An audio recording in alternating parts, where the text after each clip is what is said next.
Bonjour, aujourd'hui je vais vous parler de la differenza entre se e il è, les presentatifs.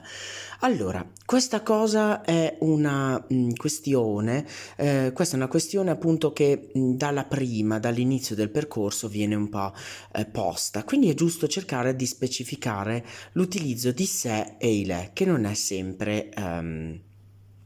insomma, anzi quasi mai in realtà, non è quasi mai intercambiabile. Quelle est la différence principale entre se e il è, les présentatifs? La differenza principale è che tra se e il è sussiste appunto è la seguente.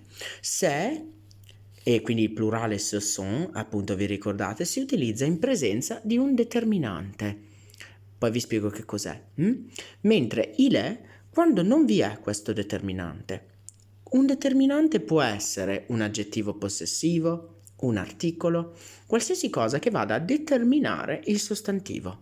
On va faire quelques exemples pour que vous compreniez, perché voi capiate meglio. Allora, c'est une ville extraordinaire, questo un è articolo, quindi è un determinante, giusto? Ve l'ho sottolineato. C'est notre copine Clara, notre è ovviamente un aggettivo possessivo e quindi è un determinante. C'est la fille de Jonathan, è la figlia di Jonathan, questo là è un articolo definito ovviamente, quindi è un determinante. Se io invece dico il est avocat depuis quelques années, oppure il est coiffeur e il est dentiste, io non sto mettendo niente dopo il est, vedete? Tra il è, il presentativo e il sostantivo successivo non c'è nessun determinante e quindi come regola generica io devo utilizzare il è perché non abbiamo un determinante, cioè non abbiamo un articolo, non abbiamo un aggettivo possessivo, eccetera, eccetera.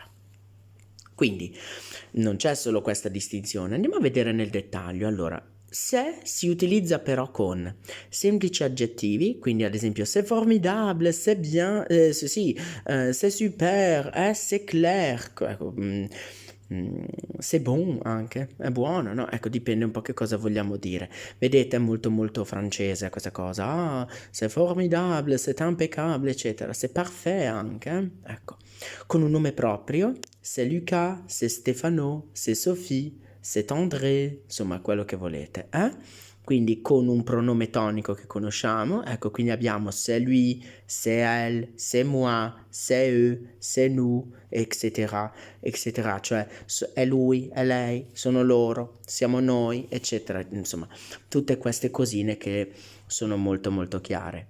Il è invece si utilizza con le espressioni di tempo, quindi tutte quelle funzioni dell'horaire, dell'orario, quindi il est quelle heure, vedete che è il singolare in francese, che ore sono? Il est quelle heure è sempre singolare, Il est tard, oppure il est 2h15, sono le 2:15. Tutte le questioni sulle funzioni comunicative dell'orario, voglio dire, si possono approfondire diciamo, successivamente. Allora, il est temps de se réveiller, les enfants, è tempo di svegliarsi, no? Bambini sarebbe, quindi il est temps, c'è sempre un'espressione, sarebbe è ora, è tempo di, no? Il est temps de, comunque ecco, con le espressioni di tempo si utilizza il è. Con un aggettivo seguito da infinito, non so, è giusto fare questo, è impossibile dire questo, è proibito, eccetera, eccetera, ecco, in tal caso si aggiunge anche de in francese, diversamente dall'italiano, quindi bisogna stare attenti. Allora, io qua vi ho fatto uno schemino, vedete? Allora, il est impossible, impossible ovviamente aggettivo, il è messo all'inizio, quindi il est impossible de réussir cet examen, cioè è impossibile superare questo esame. Questo réussir ovviamente è l'infinito, prima ci vuole il de, e l'impossibile è l'aggettivo precedente, quindi abbiamo il è e non se. C'est impossible de réussir suona malissimo, non ditelo mai, quindi il est impossible de réussir cet examen.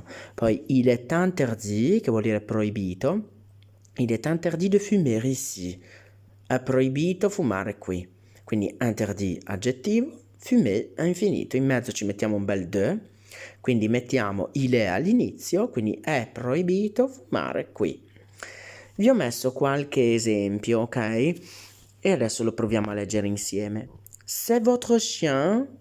È il vostro cane, votre è un determinante, vedete? Quindi ho messo c'est votre chien? Oui, il est très gentil. Lui è molto gentile. Il est sympa, Victor.